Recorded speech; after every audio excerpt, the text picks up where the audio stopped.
যিনি ঈশ্বরকে সর্বলোকের জ্ঞাতা এবং সর্বকিছুর ভোক্তা মনে করেন, যিনি ঈশ্বরকে সর্বযজ্ঞের উদ্দেশ্য এবং সমস্ত তপস্যার ফল বলে মনে করেন, তিনি এই জড়জগতের দুঃখ দুর্দশা থেকে মুক্ত হয়ে শান্তি লাভ করেন।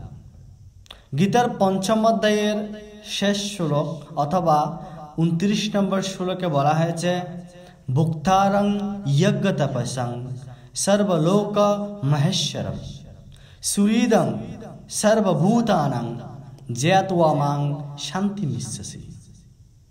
হে সনাতনী সন্তান, আমাকে সর্বযজ্ঞ এবং তপস্যার পরম উদ্দেশ্য রূপে জেনে, আমাকে সমস্ত লোকের পরমেশ্বর এবং সকলের উপকারী সুহৃদ জেনে যোগীরা সর্ব দুঃখ দুর্দশা বা জড়জগতের সমস্ত দুঃখ দুর্দশা থেকে মুক্ত হয়ে শান্তি লাভ করে।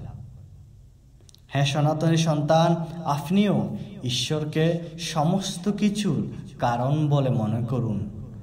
আঘাতপ্রাপ্ত হওয়া